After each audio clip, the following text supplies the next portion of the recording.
Additional level کے یعنی additional chief secretary بھی بیٹھیں گے اور ایڈیشنل آئی جی بھی بیٹھیں گے، لیکن میرا کام مرکز یعنی لاہور سے ہی ہوگا۔ ایاز شجاع صاحب سینئر صحافی ہمارے ساتھ موجود ہیں، بیورو چیف ہیں نیوز کے، اور ان معاملات پر گہری نظر رکھتے ہیں، اسپیشلی حکومتی وعدوں پر بڑی گہری نظر رکھتے ہیں۔ جی ایاز شجاع، آپ کو کیا لگتا ہے یہ کیسا فیصلہ ہے؟ کچھ منطق سمجھ آ رہی ہے؟ وہ بھی اس دور میں جب بچت کی بات کی جا رہی ہے تو انفیکٹ پنجاب کے 3 شہروں میں سیکریٹریٹ قائم کیے جا رہے ہیں۔ یہ اصل میں پی ٹی آئی حکومت کا ایک فیس سیونگ منصوبہ ہے، کیونکہ جب الیکشن کے نزدیک جو جنوبی پنجاب کے وہی کوہنہ مچ سیاستدان جو ہمیشہ سے اقتدار میں رہے ہیں، خسرو بختیار، مخدوم ہاشم جمعہ وقت، مزاری خاندان وغیرہ، انہوں نے ایک پریس کانفرنس کی تھی، اور مجھے آج بھی یاد ہے پنجاب اسمبلی کے باہر انہوں نے یہ پریس کانفرنس کی تھی، اور انہوں نے کہا کہ جنوبی پنجاب کی محرومیاں بہت ہیں اور صوبہ بننا چاہیے۔ اس کے فوراً بعد پی ٹی آئی کی قیادت کا بیان آ گیا کہ جی ہم جنوبی پنجاب بنائیں گے۔ اب جب الیکشن ہوئے تو پی ٹی آئی کو 2/3 اکثریت نہیں مل سکی پنجاب میں، اور قانون سازی اس کا مطلب نہیں ہو سکتی تھی۔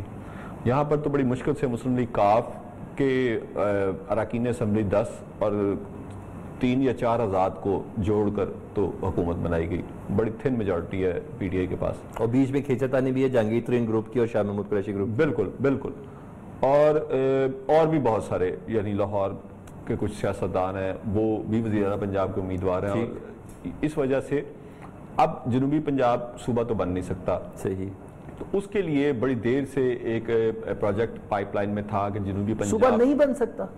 جی، میجارٹی نہیں نا ہے، ٹھیک ہے۔ اچھا، پی ایم ایل این ان سے مگر گائے بغیر پی ایم ایل این اور پیپلز پارٹی تو اسمبلی کے اجلاس میں، اسپیشلی پنجاب اسمبلی کے اجلاس میں پین کرتے رہتے ہیں، اپنا وعدہ پورا کرے، اپنا وہ وعدہ پورا کرے۔ وہ سیاسی پوائنٹ سکورنگ ہے، جب بھی اس طرح کی یہ کوئی قدم اٹھانے جائیں گے تو پی ایم ایل این کبھی ان کا ساتھ نہیں دے گی، کیونکہ اس صورت میں پی ایم ایل این کو بڑا ٹف ٹائم ملے گا، کیونکہ P M L N Punjab کی ابھی تک سب سے بڑی سیاسی قوت ہے۔ اگر پنجاب اسمبلی میں نمبرز دیکھے جائیں تو پی ٹی آئی سے صرف چند نمبرز کے فاصلے پر وہ یہ ہے سیاسی فیصلہ کہ باولپور کی عوام کو بھی خوش رکھنا چاہتے ہیں، ملتان کی عوام کو بھی خوش رکھنا چاہتے ہیں، ادھر ایڈیشنل چیف سیکرٹری بٹھائیں گے، ادھر ملتان میں ایڈیشنل آئی جی بٹھائیں گے۔ دیکھیں اس کے علاوہ کوئی ارینجمنٹ ہو نہیں سکتا، صوبہ تو بن نہیں سکتا، تو اب وہاں کے عوام کو کیسے احساس دلایا جائے کہ وہ جو نعرہ لگایا گیا انتخابات سے پہلے اس پر ہم نے کام کیا، اور اگلے انتخابات میں بھی آپ نے جا کے جواب دینا ہے۔ تو اگر آپ صوبہ نہیں بناتے تو پھر وہاں کی سیاست کرنے والے لوگ کس طرح جا کر، تو یہ مطلب کہ پی ایم ایل این کو اسٹریٹ اوے بہت سیاسی ایڈوانٹیج مل جائے گا۔ تو اس لیے کیا جا رہا ہے یہ سیکریٹریٹ کہ ایک جو ایڈیشنل چیف سیکرٹری ہے وہ ادھر بیٹھے اور ایڈیشنل آئی جی وہاں بیٹھے، کہ وہاں کے لوگ ان کے پاس اپنے مسائل لے کے آئیں۔ ٹھیک ہے، لاہور میں لائزن آفیسرز بٹھائے جائیں گے، ان کو لاہور آنے کی ضرورت نہیں رہے گی، کیونکہ اگر ایک شخص صادق آباد سے یا راجن پور سے چلتا ہے تو آپ یقین کریں کہ اس کو ایک دن تو چاہیے لاہور پہنچنے کے لیے، ٹھیک ہے، پھر اس کے پاس یہاں رہنے کے لیے کوئی انتظام نہیں، اور اگر یہاں پہنچتا ہے اور یہاں پہ آگے سے متعلقہ محکمے میں اس کا کام نہیں ہوتا تو پھر وہ کیا کرے گا؟ یعنی ملتان والا جائے گا بہاولپور میں۔ ہاں، اس صورت میں ملتان والا اگر اس کا ڈسٹرکٹ ایڈمنسٹریشن یا پنجاب گورنمنٹ سے کوئی کام ہے تو وہ بہاولپور جائے گا، اور اگر پولیس سے متعلقہ کوئی بہاولپور اور اس کے ارد گرد کے لوگوں کو کام ہے بہاول نگر وغیرہ صادق آباد تو وہ ملتان جائے گا۔ یعنی لاہور کا سفر بچ گیا، لیکن جنوبی پنجاب کے لوگوں کو ایک شٹل کاک بنا دیا۔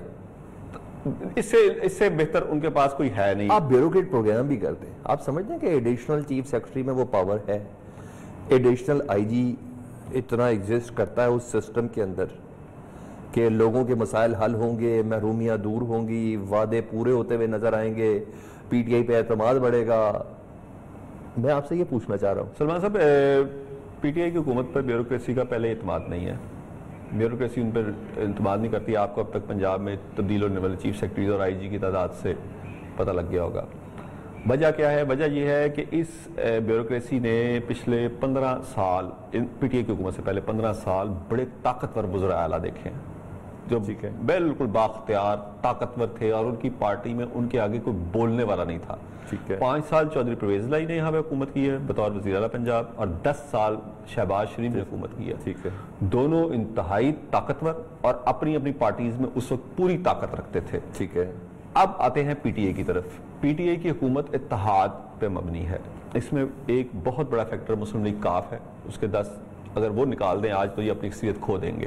ٹھیک ہے، تو پہلے دن سے ہی پی ٹی آئی کی حکومت کی بیوروکریسی پہ اس طرح گرفت نہیں ہے۔ دوسری بات کہ پی ٹی آئی کے وزراء کو بزنس ایڈمنسٹریشن جو صوبے کی ہوتی ہے اس کا تجربہ نہیں، سوائے چند کو، میاں اسلم اقبال، میاں محمود الرشید، عبدالعلیم خان، ان کے علاوہ یعنی یہ اس طرح کے 2-4 اور لوگ جو پہلے حکومتوں میں رہ چکے ہیں، وزراء رہ چکے ہیں، باقی تمام نئے وزراء ہیں، ان کو پتہ ہی نہیں ہے کہ پنجاب حکومت میں کام کیسے کرنا ہے، بیوروکریسی کو کیسے چلانا ہے۔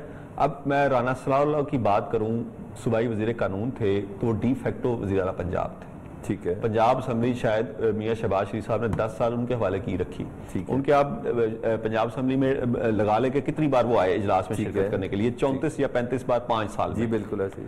تو یہ ان کو بہت بڑا ایج تھا، ان کو اسمبلی نہیں آنا پڑتا تھا، وہ اپنے ترقیاتی منصوبوں پر دھڑا دھڑ کام کر رہے ہوتے تھے، ان کو کوئی پریشانی نہیں ہوتی تھی۔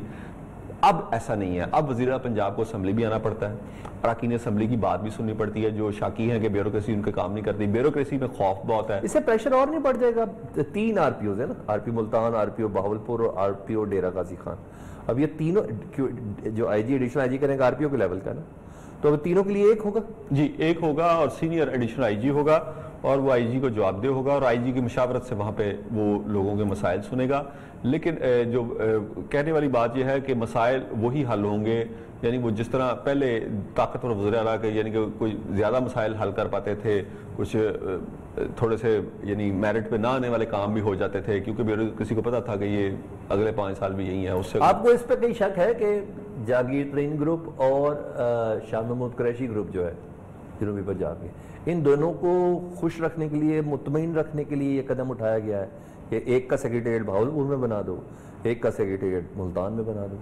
نہیں، اس طرح نہیں ہے۔ پہلی بات تو یہ جہانگیر ترین اس وقت اس پوزیشن میں نہیں ہے PTI میں، اور جب تک یہ انکوائری سے وہ نہیں نکلتے، اور جس کی شیر رشید نے پیشگوئی بھی کر رکھی ہے کہ چاہے وہ حکومت میں ہو چاہے حکومت میں نہ ہو، کسی کو نہیں بخشا جائے گا، شیر رشید کی باتیں بڑی معنی خیز ہوتی ہیں۔ اس وقت تو فی الحال جہانگیر ترین اور ان کا گروپ جو ہے وہ اس پوزیشن میں نہیں ہے، ٹھیک ہے۔ یہ دو، لیکن حکومت میں تو ہے نا؟ ہاں حکومت میں ہے، لیکن اس طرح یعنی کہ اصل میں یہ ہے کہ عمران خان کن کی سنتے ہیں، تو عمران خان اپنے وزیر اعلیٰ عثمان بزدار کی سنتے ہیں پنجاب کے لیے۔ پنجاب کے لیے کس طرح سنتے ہیں کہ عثمان بزدار نے جو ان سے آج تک ڈیمانڈ کی انہوں نے پوری کی، انہوں نے کہا چیف سیکرٹری تبدیل کر دیں، کر دیا، IG تبدیل کر دیں، کر دیا۔ ان کو پہلے عبدالعلیم خان سے تھوڑی سی پرابلم تھی، ان کے اس طرح اختیارات نہیں، اب بھی عبدالعلیم خان ان کے ساتھ یعنی کہ ان کے ماتحت چل رہے ہیں۔ اس سے بلدیاتی انتخابات جو ایکسپیکٹ کیے جا رہے ہیں ایک آرڈر کے بعد، اس سے بھی فرق پڑے گا اس فیصلے سے؟ اصل میں اس فیصلے کی وجہ ہی یہ ہے کہ بلدیاتی انتخابات جس میں بڑا سخت ٹف ٹائم مسلم لیگ نون دے گی، کیونکہ معذرت کے ساتھ PTI کی اب تک کی جو کارکردگی ہے اور جو کرونا کے باعث معاشی دھچکا لگا پاکستان کو، لوگوں کے حالات اچھے نہیں ہیں، اور شاید لوگ یہ بھی سمجھنے کو تیار نہ ہوں کہ کرونا کے باعث پوری دنیا میں ایک معاشی ٹرمائل چل رہا ہے اس وقت۔ تو بلدیاتی انتخابات مجھے تو ابھی فی الحال جلد ہوتے نظر نہیں آتے، کیونکہ اس طرح کے حالات میں جبکہ لوگوں کو کھانے کے لیے ان کے پاس نہیں ہے، اتنے برے معاشی حالات ہیں، اور اتنے لوگ یعنی ملینز کی تعداد میں لوگ بے روزگار ہونے جا رہے ہیں یا ہو چکے ہیں، تو مجھے تو نہیں نظر آتا کہ فوری طور پہ بلدیاتی انتخابات کرانے کی پوزیشن میں ہے حکومت، اگرچہ کہ اپوزیشن کے پاس کچھ ہے ہی نہیں۔ یعنی کہ اگر PMLN پنجاب میں آپ لگائیں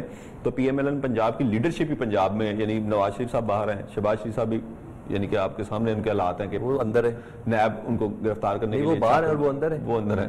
اور حمزہ شہباز جو کہ پچھلے 10 سال مسلم لیگ نون کو پنجاب میں چلانے والے جو پیچھے ماسٹر مائنڈ آپ سمجھ لیں گے جو ہاتھ تھا، شہباز شریف بھی ایگزیکٹیولی سارے کام کر رہے ہوتے تھے، میاں صاحب نواز شریف صاحب وفاق کے لیول پہ، پنجاب میں مسلم لیگ نون کی ٹکٹس اور اس کی سیاست میں حمزہ شہباز کا بڑا کردار تھا، جو کہ اس وقت کوڑ لکھپا جیل میں۔ تو اس کا مطلب یہ ہے کہ مسلم لیگ نون کے پاس سیاسی قیادت تو ہے نہیں، مریم نواز اس طرح سین سے غائب ہے، لیکن وہ پنجاب کے لیول پہ شاید جنوبی پنجاب کی حکومت اتنی بے وقوف ہے یا اتنی طفل تسلی لیتی ہے کہ اس احکامات سے ان کو تسلی ہو جائے گی کہ جی ہماری محرومی دور ہو گئی؟ میں یہ چاہ رہا ہوں ان کو صرف ان کے کام ہونے سے غرض ہے، اگر ان کے کام ہونا شروع ہو گئے، اور 2 ہی بڑے کام ہیں، پٹوار پولیس اور اس طرح کے یعنی تھانے اور کچہری اور پٹوار خانے کے لیول پہ اگر ان کے مسائل حل ہونے شروع ہو گئے تو پھر شاید وہ اگلے انتخابات کے لیے PTI کے لیے کام کریں۔ لیکن اگر وہاں پہ یہ کام نہ ہوئے اور بیوروکریسی جس طرح کہ ہم نے کئی وزراء سے سنا ہے کہ بیوروکریسی اس طرح ان کے ساتھ تعاون نہیں کر رہی، اگر ویسا ہی ہوا تو پھر یہ کام نہیں کرے گا، کیونکہ لوگوں کو ان کے کام سے غرض ہے. لوگ جہاں پہ آتے ہیں جب وزیر اعلیٰ پنجاب سے ملنے یا جنوبی پنجاب کے وزراء جو ہیں مخدوم ہاشم جمع بختہ ہیں، ڈپٹی اسپیکر سردار دوست مزاری ہیں، ان سے ملنے آتے ہیں تو ان کا گلہ یہ ہوتا ہے کہ وہ ایک بڑا لمبا فاصلہ طے کر کے ہیں تو یہ کام ابھی کے ابھی کریں، چاہے وہ افسر مل رہا ہے یا نہیں مل رہا، وہ فون پہ نہیں آ رہا، وہ میٹنگ میں گیا ہوا ہے، وہ کہیں ہے، یعنی ان کو ایک ہوتا ہے کہ ہم یہ کام کروا کے اب واپس جائیں.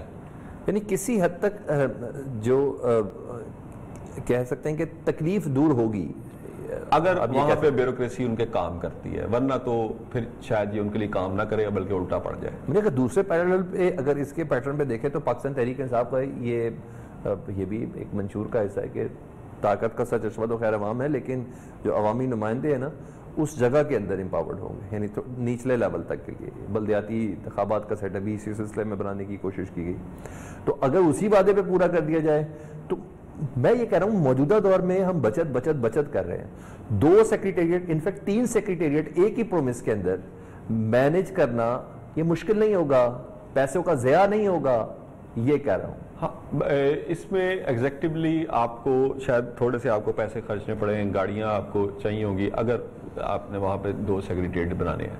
لیکن اگر آپ بات کریں عوامی نمائندوں کی تو وہ وزیر اعلیٰ پنجاب سردار عثمان بزدار سے مطمئن ہے، جس طرح چودھری پرویز رائی سے ان کے ایم پی ایز مطمئن تھے. اچھا، کیونکہ وہ ملتے ہیں اور ہر ایم پی اے کو، اور بڑا ان کا کمال سٹائل ہے، وہ جس علاقے میں جس شہر کا دورہ کرتے ہیں تو ایم پی ایز کو ساتھ بٹھاتے ہیں، بیوروکریسی سامنے بیٹھی ہوتی ہے، انہیں کہتے ہیں یہ میرے بھائی ہیں ان کی بات سنیں، تو وہ اس سے بڑے خوش ہو جاتے ہیں کہ وزیر اعلیٰ پنجاب ان کو، جبکہ جو 10 سال پچھلے تھے تو ہم یعنی کہ کام ہوتے بھی ہیں، ہاں کافی کام ہوتے ہیں، لیکن میں آپ کو بتا رہا ہوں کہ پچھلے 10 سال میں شہباز شریف صاحب کے دور میں ہم نے یعنی ان کی جرت نہیں تھی کہ ان کے سامنے بات کریں، لیکن پیچھے سے یہی بات کرتے تھے کہ میاں صاحب تو ہمیں ٹائم نہیں دیتے، ہماری تو بات ہی نہیں سنی جاتی. چند جو لاہور کا گروپ تھا جن میں خواجہ برادران تھے اور فیصل آباد سے رانا صلاح اللہ تھے، یعنی جو قریب تھے، ان لوگوں کے علاوہ زیادہ تر کی بات ہی نہیں سنی جاتی تھی. اور یہاں تک کہ اسمبلی کے اندر بھی بعض تقریریں کرنے سے گریز نہیں کرتے تھے.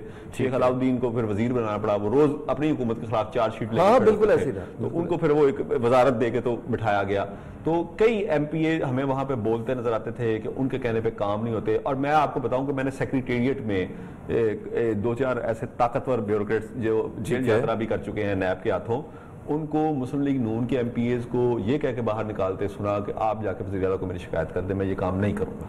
ٹھیک، بہت شکریہ یار شجاع، ہمارے ساتھ موجود تھے، سینئر صحافی ہیں، بیورو چیف لاہور ہے. بہرحال یہ اقدام ایسن تب لگے، یہ خبر خوش خبر تب لگے کہ ان دونوں سیکریٹریٹ چاہے بھاولپور والا ہو یا ملتان والا، عوام اس سے مستفید ہو، محرومی کا عنصر کسی حد تک کم ہو. پروگرام سے سلمان حیدر کو اجازت دیجیے، خدا حافظ.